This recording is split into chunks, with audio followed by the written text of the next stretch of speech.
और ये क्या महज एक संयोग है कि कांग्रेस शासित राज्यों में काम करने वाली कंपनियां ही आपको अरबों रुपए दे रही हैं? सवाल पूछते हो प्रशांत, तो जवाब देने की भी ताकत रखो। सम्राट चौधरी से तुमने सवाल पूछा, सम्राट चौधरी ने जब तुमसे सवाल पूछा कि 250 करोड़ रुपए कहां से आए हैं, 1995 का दौर, सम्राट चौधरी किस आरएसएस की पाठशाला से निकलकर बीजेपी में? वो बिहार की राजनीति को एक दूसरे स्तर तक ले जाने के लिए काफी है। प्रशांत किशोर हजारों युवाओं की उम्मीद तोड़ने जा रहा है। बिहार में वो बदलाव की बात करने आया था, पर वो जानते हैं क्या बदलाव करना चाह रहा है। 1 लाख लोगों के सामने इस बात को स्वीकार किया था, और जिस केस की बात प्रशांत किशोर कह रहा है, उस केस में मानवाधिकार आयोग ने तत्कालीन बिहार की सरकार पे एक पढ़े लिखे स्वच्छ अपोनेंट की तरह, एक स्वच्छ विपक्ष की तरह वो बात करें, उन्हें एक स्वच्छ विपक्ष की तरह ही जवाब दिया जाएगा। अगर वो फ्रॉड की तरह बात करेंगे, प्रशांत किशोर जिस अहंकार के साथ, जिस बदजुबानी के साथ बिहार की राजनीति में बात कर रहे हैं, बिहार की सियासत में अभी बड़ा बवाल है, और ये बवाल प्रशांत किशोर के द्वारा लगातार बीजेपी और जदयू के नेताओं पर फोड़े जा रहे भ्रष्टाचार वाले आरोप के बम को लेकर है। ऐसे में बीजेपी ने अपने फायर ब्रांड नेता, पार्टी के प्रदेश प्रवक्ता कुंतल कृष्णा को आगे किया है। कुंतल कृष्णा मीडिया के तमाम प्लेटफॉर्म पर आकर प्रशांत किशोर को उन्हीं की भाषा में जवाब दे रहे हैं। आज हमारे साथ स्टूडियो में इसी विषय पर और बिहार विधानसभा चुनाव की रणनीति पर बातचीत करने के लिए खुद कुंतल कृष्णा मौजूद हैं। कई सारे तल्ख सवालों के साथ स्वागत करेंगे। सबसे पहले आपका स्वागत। धन्यवाद। धन्यवाद। कुंतल कृष्णा एक पढ़े लिखे और एक अलग छवि के नेता समझे जाते हैं, पर अभी आप फायर ब्रांड हो गए हैं, क्यों? देखिए, फायर ब्रांड होना और पढ़ा लिखा और अलग छवि, इसमें कोई बहुत ज्यादा डिफरेंस मुझे नजर नहीं आता है। पढ़ा लिखा आदमी भी फायर ब्रांड हो सकता है, पर आपका जो सवाल है मैं वो सवाल समझ रहा हूं। मेरे बहुत सारे मित्रों ने, मेरे बहुत सारे शुभचिंतकों ने भी मुझे ये बात कही है। अनूप जी, मैं सीधी सीधी आपको एक बात बताता हूं। मेरी परवरिश व्यक्तिगत और राजनीतिक दोनों जिस तरीके से हुई है, उस तरीके से जीवन में सच्चाई और सुचिता, ये हम लोगों की सोच है। जिस स्कूल ऑफ थॉट, जिस स्कूल ऑफ पॉलिटिक्स से मैं बिलोंग करता हूं, मैंने अपने आप को जिस स्कूल ऑफ पॉलिटिक्स में तपाया है, उसमें भाषा भी बहुत महत्वपूर्ण चीज़ है। और मेरा आप राजनीतिक जीवन देखेंगे, मैं भाषा की सुचिता में विश्वास भी करता हूं और उसको जीता भी हूं। पर प्रशांत किशोर के विषय में मैं जिस तरह की भाषा इस्तेमाल कर रहा हूं, उसके पीछे एक कारण है। प्रशांत किशोर राजनीति में, सार्वजनिक जीवन में स्वच्छता की बात करते हैं। उस राजनीति में स्वच्छता की बात में भाषा की सुचिता भी आती है। प्रशांत किशोर जिस अहंकार के साथ, जिस बदजुबानी के साथ बिहार की राजनीति में बात कर रहे हैं, वो बिहार की राजनीति को एक दूसरे स्तर तक ले जाने के लिए काफी है। मैं इस बात को मान रहा हूं कि प्रशांत किशोर एक राजनीतिक प्रोपेगेंडा कर रहे हैं, वो एक पॉलिटिकल असाइनमेंट पे आए हैं, और वो अपने उस असाइनमेंट को पूरा करने के लिए ढोंग रच रहे हैं। उनका चेहरा मोहरा, उनका पहनाव ओढ़ाव, उनकी भाषा, सब उस राजनीतिक असाइनमेंट के कारण है। प्रशांत किशोर जिस भाषा में बात कर रहा है, उसको उस भाषा में जवाब देना मेरी मजबूरी है। जिस दिन प्रशांत किशोर इज्जत के साथ राजनीतिक लोगों से बात करने लगेंगे, उस दिन प्रशांत किशोर के लिए वही इज्जत होगी जो वो डिजर्व करते हैं। एक पढ़े लिखे स्वच्छ अपोनेंट की तरह, एक स्वच्छ विपक्ष की तरह वो बात करें, उन्हें एक स्वच्छ विपक्ष की तरह ही जवाब दिया जाएगा। अगर वो फ्रॉड की तरह बात करेंगे, तो फिर जवाब उन्हें उसी तरीके से दिया जाएगा जैसे एक फ्रॉड को दिया जाना चाहिए। प्रशांत किशोर एक राजनीतिक बहेलिया है। मैं बार बार इस बात को कह रहा हूं। राजनीतिक बहेलिया शब्द मैं उसके लिए इसलिए कह रहा हूं, मैं उसे राजनीतिक नटवरलाल इसलिए बता रहा हूं कि प्रशांत किशोर बिहार में एक प्रोजेक्ट पे आया है। बहेलिया क्या करता है? गांव में आता है, जाल फेंकता है। जो लोग गांव के हैं, वैसे तो मैं उम्मीद करता हूं कि जो लोग भी आपसे जुड़े हुए हैं, हर व्यक्ति ने गांव का वो माहौल देखा है। जो तेज तरार बहेलिया होता है, वो रंग बिरंगा जाल फेंकता है, उसमें दाना डालता है, इसलिए कि उस रंग के प्रभाव से, उस माहौल के प्रभाव से कुछ पंछी आके उसमें फंस जाए। प्रशांत किशोर वही काम कर रहा है। उसका मकसद साफ है। उसका मकसद है बिहार में एक ऐसी राजनीतिक स्थिति ला देना जहां पे लालू प्रसाद का विरोध करने वाले लोगों के बीच में डिवीजन हो जाए, जंगल राज के विरोध में जो लोग खड़े हैं उन लोगों में डिवीजन हो जाए, जिसका फायदा सीधे तौर पे राजनीतिक तौर पे लालू प्रसाद यादव और उनके गठबंधन को मिले। इसीलिए वो ये सारी बातें कर रहा है। इन शब्दों का इस्तेमाल करना, इस तरह की भाषा का इस्तेमाल करना, ये एक फ्रॉडिज्म का पार्ट है। और उसके इस प्रोजेक्ट को मैं फ्रॉडिज्म इसलिए कह रहा हूं कि प्रशांत किशोर हजारों युवाओं की उम्मीद तोड़ने जा रहा है। बिहार में वो बदलाव की बात करने आया था, पर वो जानते हैं क्या बदलाव करना चाह रहा है। मैं चाहता हूं कि आपके जो दर्शक पुराने बिहार की राजनीति को जानते हों वो 1995 याद करें। 1995 में लालू विरोधी वोटों का बिखराव हुआ, उसका सीधा सीधा राजनीतिक असर हुआ कि जंगल राज की वापसी हुई। प्रशांत किशोर बदलाव के नाम पे बिहार में जंगल राज की वापसी चाह रहा है, इसलिए मैं उसको राजनीतिक फ्रॉड कह रहा हूं। प्रशांत किशोर जो बोल रहा है, जो दिखाने की कोशिश कर रहा है, उसके सीधे उलट उसकी राजनीतिक ख्वाहिश है। जिस चीज के लिए उसको पैसा मिला है, वो प्रोजेक्ट का जो अंतिम रिजल्ट है, वो जो बोल रहा है उसके सीधे उलट है। ये तो ठग करता है ना। चलिए, आपकी बातों को मान लेते हैं, क्योंकि आप पार्टी के प्रवक्ता हैं और पूरा अध्ययन करते हैं, सतही बातों से थोड़ा सा दूर रहते हैं, इसलिए आपसे बातचीत में कुछ गंभीर प्रश्न पूछ लेते हैं। 1995 का दौर, सम्राट चौधरी किस आरएसएस की पाठशाला से निकलकर बीजेपी में आए? सम्राट चौधरी भारतीय जनता पार्टी के आज वरिष्ठ नेताओं में एक हैं। भारतीय जनता पार्टी के साथ उन्होंने संघर्ष किया है। भारतीय जनता पार्टी जब उन्होंने ज्वाइन करी, भारतीय जनता पार्टी में जो लोग कहते हैं सम्राट चौधरी को 1 दशक हो गया है, और सम्राट चौधरी की पूरी राजनीति इस जंगल राज के खिलाफ की राजनीति है। जिस केस की बात प्रशांत किशोर बार बार कर रहा है, उस केस में सम्राट चौधरी के पूरे परिवार को लालू प्रसाद यादव ने राजनीतिक रूप से फंसाया था। लालू प्रसाद ने बाद में 1 लाख लोगों के सामने इस बात को स्वीकार किया था। और जिस केस की बात प्रशांत किशोर कह रहा है, उस केस में मानवाधिकार आयोग ने तत्कालीन बिहार की सरकार पे 2.5 लाख रुपए का जुर्माना लगाया था, जो बिहार की सरकार ने दिया था सम्राट चौधरी के परिवार को। सम्राट चौधरी की राजनीति के शुरुआत में ही उस जंगल राज के खिलाफ संघर्ष था।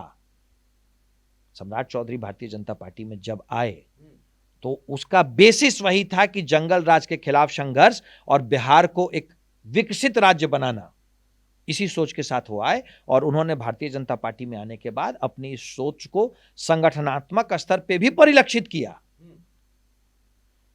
सवाल के जवाब मांगने में कोई दिक्कत नहीं है।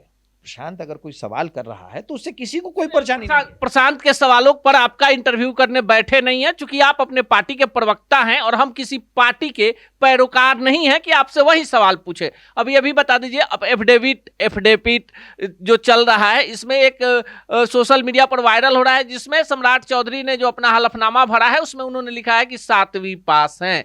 आप बात करते हैं तेजस्वी यादव की पढ़ाई की, अब क्या बोले? ये बातें पब्लिक डोमेन में है। सम्राट चौधरी से अगर कोई सवाल पूछना है या किसी से कोई सवाल पूछना है, मैं भी चुनाव लड़ा हूं, मैंने पब्लिक डोमेन में शपथ पत्र दिया है जी। अगर किसी को कोई सवाल पूछना है उस विषय में तो आपका स्वागत है, आप सवाल पूछें। किसी के सवाल पूछने से किसी को दिक्कत नहीं है, ना आपके सवाल पूछने से मुझे दिक्कत है और ना ही किसी और के सवाल पूछने से मुझे दिक्कत है। स्वस्थ लोकतंत्र में सवाल पूछे जाने चाहिए और सवालों का जवाब भी मिलना चाहिए। मैं इस बात को 100% मानता हूं कि लोकतंत्र की शुचिता, लोकतंत्र की मजबूती यही है कि सवाल पूछे जाने चाहिए और सवालों का जवाब भी मिलना चाहिए।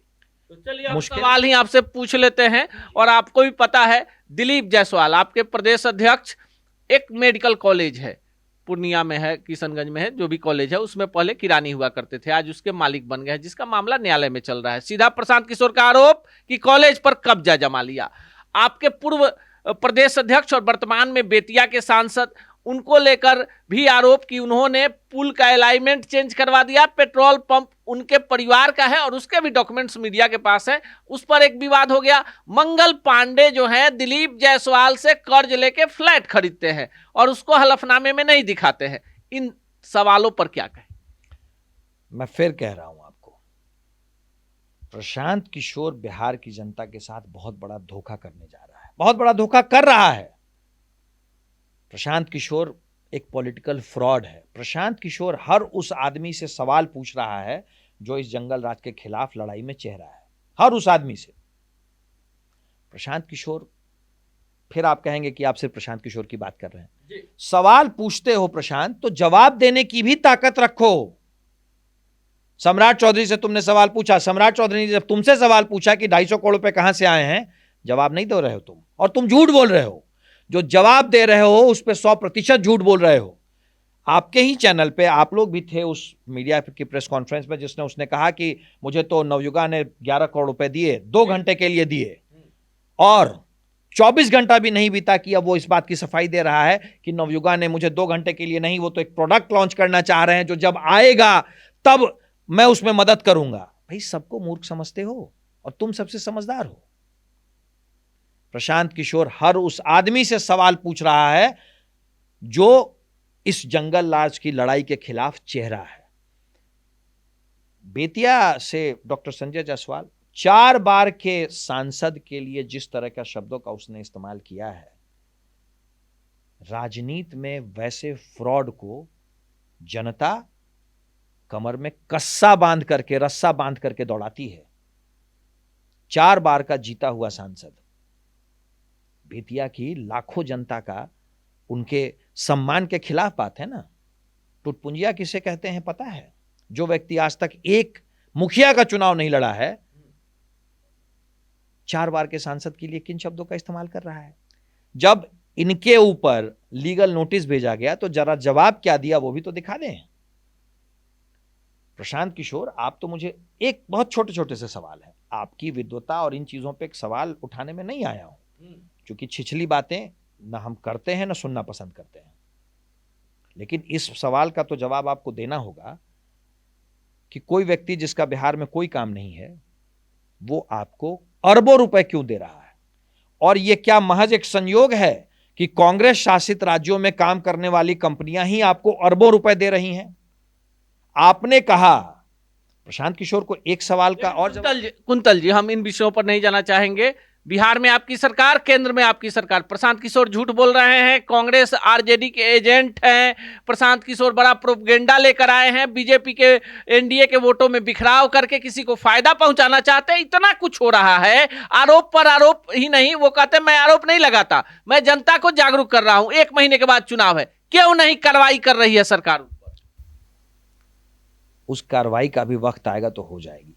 पहले तो प्रशांत किशोर ने जिन व्यक्तियों पे बात की है, मैं तो वही आपको कह रहा हूं कि डॉक्टर संजय जायसवाल ने जो लीगल नोटिस भेजा है उसका क्या जवाब दिया है बताएं? कुछ जवाब नहीं दिया है, कुछ जवाब नहीं दिया है। अभी डॉक्टर संजय जायसवाल जी ने, जो सांसद हैं, उन्होंने क्रिमिनल डिफेमेशन का केस किया है। कहता है ना केस करो। प्रशांत किशोर अगर माफी नहीं मांगेगा तो इसी बिहार में जेल जाएगा, क्योंकि वो जो कह रहा है झूठ कह रहा है। जनता की अदालत सामने बैठी हुई है ना, चुनाव आ रहे हैं, जरा जनता की अदालत में चल के जवाब दे दो। चलिए जनता की अदालत पर भी सवाल पूछ लेते हैं। आपको लड़ना महागठबंधन से है, जातीय जनगणना हो गई है, अति पिछड़ा कार्ड बीजेपी ने भी खेल दिया है। संगठन से लेकर तमाम पदों पर जिसकी जितनी संख्या भारी, बीजेपी ने पहले ही सबको दे दिया हक।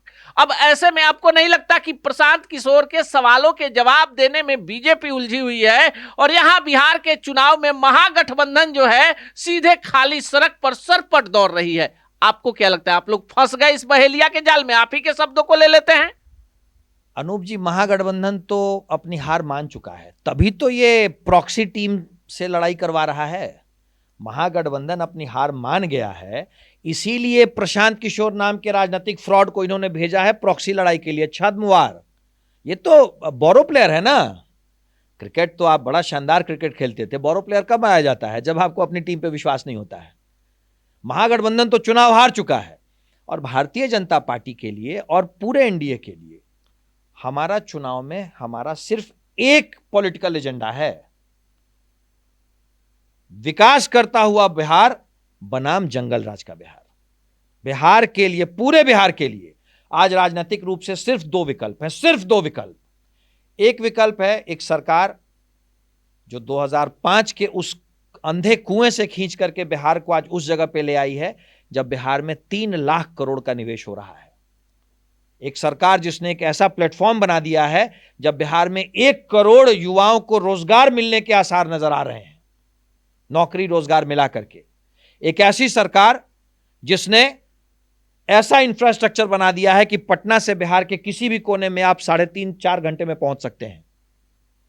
याद है ना, लालू प्रसाद यादव जी अपना कहा करते थे कि भाई छपरा तो हमारा अपन बा। याद है ना, उस छपरा सिवान जाने में सुबह निकले तो शाम तक पहुंचेंगे या नहीं, सुरक्षित तो छोड़ दीजिए, पहुंचेंगे कि नहीं इसकी गारंटी नहीं होती थी। आज आपके ऑफिस से चलें और अगर छपरा कचहरी स्टेशन के सामने फ्रेंड्स की चाय पे दिल कर जाए कि चलिए चल के चाय पीते हैं, तो 1 घंटा लगेगा, 1 घंटा। एक वो सरकार है जो बिहार को विकसित बनाने के लिए कृत संकल्प है, हर वो काम कर रही है। चलिए तमाम एजेंडे पर भी बात करें। और दूसरा विकल्प है वापस वही जंगल राज। बिहार में सिर्फ 2 राजनीतिक विकल्प हैं, तीसरा कोई व्यक्ति, कोई विचारधारा विकल्प नहीं है। जो बिहार के विकास के साथ नहीं खड़ा है वो प्रत्यक्ष और परोक्ष रूप से उस जंगल राज की मदद कर रहा है। चलिए अब तो सीधा जवाब दे दीजिए, प्रशांत किशोर से डर लगता है या तेजस्वी यादव? बिहार वापस उस जंगल राज की तरफ ना चला जाए, इस बात से डर लगता है।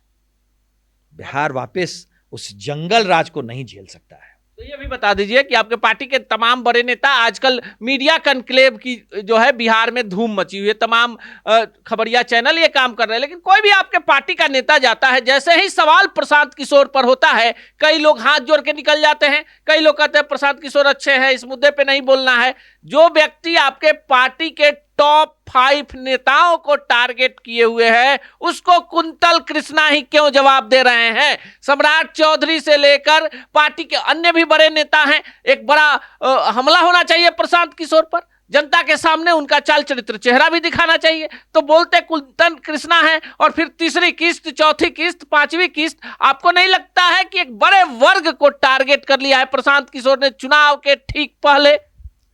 इसीलिए तो आपने मुझे बुलाया है, तो भारतीय जनता पार्टी के प्रवक्ता की तरह ही बुलाया है। इसीलिए तो मैं सरेआम कह रहा हूं कि प्रशांत किशोर राजनीतिक बहेलिया है, नटवर लाल है, फ्रॉड है। और हमारे पार्टी में वो लोग जो बिहार बनाने में लगे हुए हैं, उनके लिए इस फ्रॉड की हैसियत कुछ नहीं है। वो कहता है ना कि मेरे बारे में आपने ही शायद सवाल पूछा था, तो कहा था ना कि छुट भैया लोगों का मैं जवाब नहीं देता। मान लिया भाई, मान लिया मैं छुट भैया हूं, लेकिन तुम्हारा भी एक वोट, मेरा भी एक वोट। एक वोटर की तरह तुमसे सवाल पूछ रहा हूं कि क्यों बिहार को वापस उसी नरक में ले जाना चाहते हो? क्यों? कुछ चंद करोड़ रुपयों के लिए? बिहार की दलाली मत करो, दुनिया में जो करना है करो। कहते हो कि भाई मैं व्यापारी हूं, करो व्यापार, लेकिन बिहार के भविष्य का व्यापार मत करो, बिहार की दलाली मत करो। ऐसा करने की सोचोगे भी तो अंजाम बहुत बुरा होगा। चलिए, कुंतल कृष्णा साफ कर चुके हैं कि प्रशांत किशोर बीजेपी या एनडीए के लिए बिहार में कोई फैक्टर नहीं है। जिस तरह से चुनाव के ठीक पहले कुछ नेताओं को टारगेट करके ये जो डॉक्यूमेंट्स दे रहे हैं, उससे पहले बीजेपी उनसे सवाल कर रही है कि इतने करोड़ रुपए आपके पास किस तिलिस्मी घड़े से निकल कर आ गया है जो दूसरे को दूध का धुला साबित कर सके। उससे पहले खुद को दूध का धुला साबित करना होता है। चुनाव के मुहाने पे हम खड़े हैं, और ऐसे में बिहार में तीसरे विकल्प यानी प्रशांत किशोर को कोई विकल्प बीजेपी नहीं मान रही है। बीजेपी का कहना है बात बिहार के विकास की है, बात बिहार के लोगों के भविष्य की है। ऐसे में किसी भी प्रकार के प्रोपगेंडे में फंसने से बेहतर बिहार की जनता ने यह सोच लिया है कि कौन उसके हितों की रक्षा करने वाला है। बाकी इस तरह के तमाम बयानबाजियों, आरोप प्रत्यारोप और बिहार के चुनाव को लेकर आप क्या सोचते हैं, कमेंट बॉक्स में जरूर बताइएगा।